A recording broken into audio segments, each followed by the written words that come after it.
day to you all, and indeed, Happy New Year. Happy New Year to the Capital Canaries and to everyone of you out there.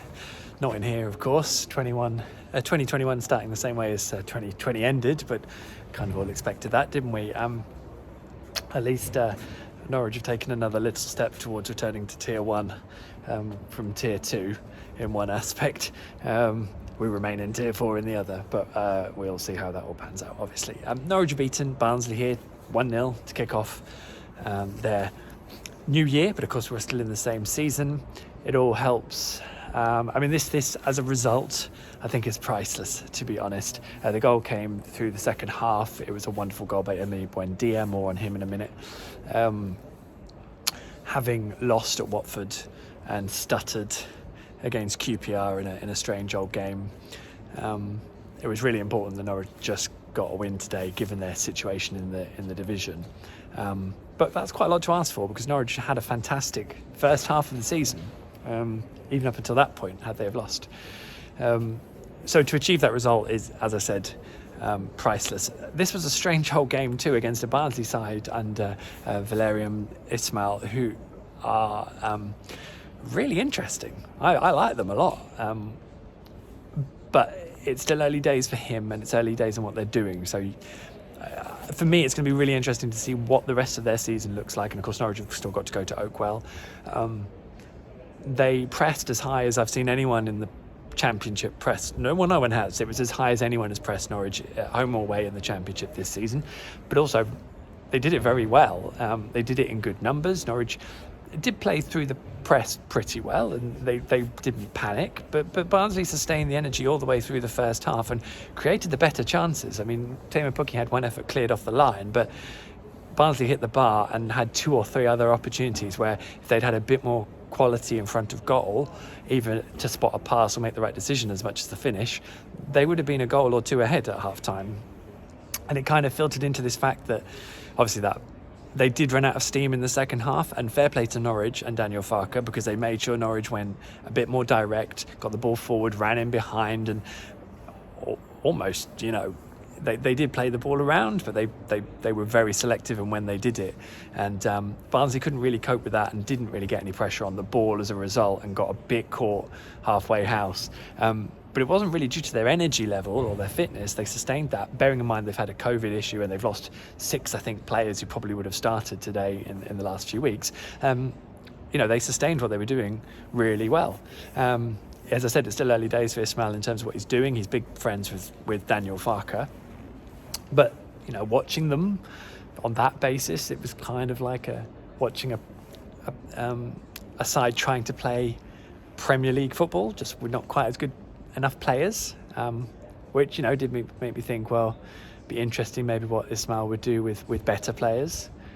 And then I start thinking about Daniel Farke's contract in a couple of years, but then we start getting too far ahead of ourselves. So maybe just like good recruitment people that we are, store it away in your head and see where we are in a few years' time. But really interesting experience. But it is fair to say Norwich had the quality to see it out. They should have scored more than one in the second half. They got a bit ragged. They went for the game properly, but it did mean that they also didn't really ever have control of it, and they almost paid the price for that with a wonderful chance in basically the very last kick of the game, 4 minutes of added time, back post, Helic, open goal, but he's stretching, so he just can't turn the ball on goal. It was a wonderful moment, and I think the one thing we really do need to see is Norwich closing these games out properly, because it's the lack of, they are quite wasteful. They create a lot of chances, but they have been reasonably wasteful, and in recent weeks.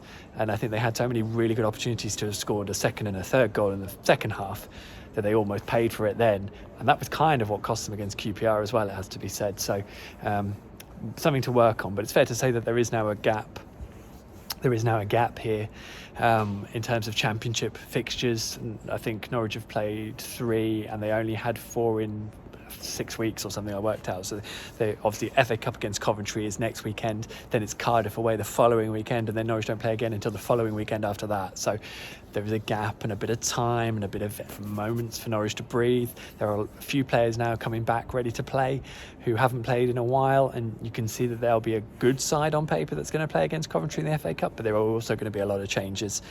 I have no real issue with that. That seems like a pretty sensible idea, and don't think it's... Norwich have still got this big squad where once everyone's fit, and so sustaining a cup run wouldn't be an issue, but by the same token, we all know what's more important this season, and also given the load that's been put on everyone, you can understand Norwich taking it coolly. Fortuitous then that Norwich kept a clean sheet? I don't know, but obviously it's coincidental to the fact that Tim Krul is back in the team today. It was a huge blow for Michael McGovern being out for so long. He was here with the group. But it was lovely to see Tim Krul back. Both goalkeepers were very loud. It has to be said that Barnsley were incredibly vocal, and Jack Walton, their goalkeeper, was barking probably too much, because literally it was just noise. I don't think his defenders were probably tuned into half of it.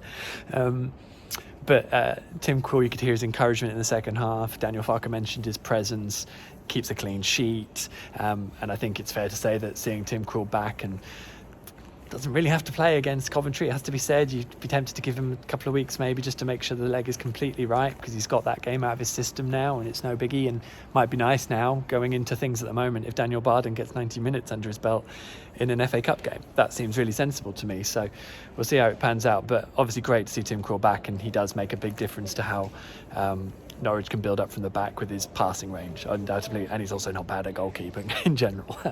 So that was great news. And there were quite a few good performances out there. As I said, Norwich never really lost their composure per se, but they did occasionally lose control of the game. I thought, what I did think in the second half, Norwich tried to play this way of getting in behind more.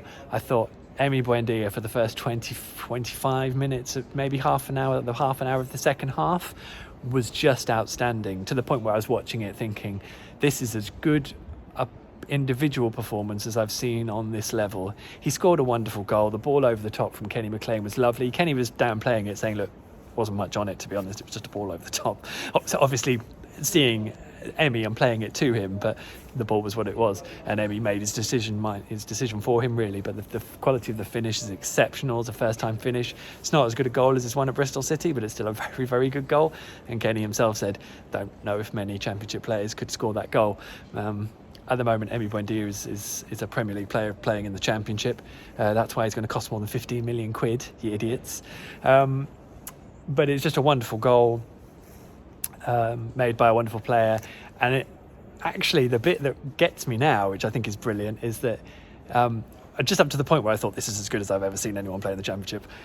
He almost tried too hard, overran it a couple of times, gave the ball away, and did a couple of things where you're like, just Emi, you're getting carried away here. And so he signals to the bench saying, look, I'm tired, take me out of here, you need fresh energy. And that's a remarkable level of maturity, coming off the back of the other home game where he was like, look, I'm feeling myself getting a bit heated here, take me off, I don't want to get sent off, which happened, can't remember which game it was now. I think it was 3 or 4 home games ago under the lights. See you guys. I may have been the Forest game. Here go all the lights. There we go. So that level of maturity is wonderful to see from Emi, and I think that says a lot. So, and he's obviously just turned 25 on Christmas Day, because Emi Buendia's birthday is Christmas Day. Of course it is. So yeah, Norwich keeping hold of Emi Buendia is obviously a blatant statement of the obvious. But with Norwich trying to get promoted, it becomes a lot more of a gettable task sooner. The £100 million that comes with it, if Emi Buendia stays in this team, stays fit and keeps playing. That's the basic equation. Silly money. It's going to take silly money for any of these players that Norwich want to keep hold of to leave. Just on Barnsley, Carlton Morris, his move to Barnsley is happening, I believe. They're trying to work on the medical and things like that, so it is going to happen. It wasn't ever, I think, going to happen before today, but I would expect it to be confirmed in the next week or two. Norwich getting a 6-figure fee for it, and that will be the last FA Youth Cup winner in 2013 to leave the club, which is a sad moment. But Carlton is just such a wonderful, brilliant human being from all the times I've spoken to him, so I wish him huge luck. And to be honest, working for that manager in that team, that's going to be a really interesting move for him. So good luck for him. Good luck for Barnsley, because I think they deserve some favour and fans on the way they play the game. They really took it to Norwich, but Norwich did have enough.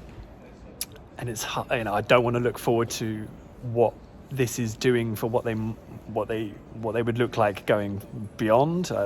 Norwich just need to do what they need to do this season, and then worry about that later. But But fair play, they're doing very well. The only point I'm going to throw in, by the way, Ben Gibson back in the starting 11 today did very well, I thought, alongside Grant Hanley. And I think again, those two and Tim Krul get the games in, play together, and that they'll find a nice rhythm.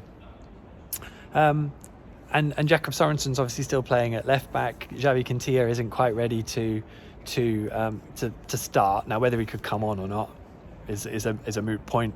Daniel Farke obviously doesn't feel ready, and Daniel Farke is a little bit in his mode of 2 years ago when it's like, let's only bring on the changes to run down the clock. When he gets a bigger squad, he's going to need to do a bit more than that, I think. But Xavi Quintilla, I would be amazed if he doesn't play against Coventry in the FA Cup game, because that seems primed for it. And the only point on top of that, Jakob Sorensen, I think everyone's kind of forgetting, or just their goodwill is evaporating over the fact that he's playing completely out of position. He is defending very well in that position a lot of the time. Very good one-on-one. Yes, he's not a rampaging fullback, but he hasn't been at any point since he came into the side. He is still debutising. So maybe, yes, you could criticise Daniel Farke for not giving Quintilla some minutes, but maybe he's not ready. It's obviously been a long time out, and it's been a questionable and tense injury. So I just think everyone needs to I don't think there's been much criticism, but I think everyone just needs to remind themselves of where Jacob is, what he's doing here, which is remarkable because he's playing regularly in a completely foreign position to him. And he is doing very well, all things considered. If you're talking about those being the major short points in this side at the moment, then I think we'd all take it. So it will change. Players will come back. Norwich will evolve, and they will move on, and they will do it at the moment top of the Championship, which is a very good place to start 2021. Hope you're all safe, hope you're all well, hope you enjoyed your festive period. Happy New Year again. And it's a full week of training and preparation for me at home, as well as the players and for you. And I will see you back here for Coventry's visit in the third round of the FA Cup. Don't worry, I will bring my own tub of magic with me, just in case. In the meantime, take care.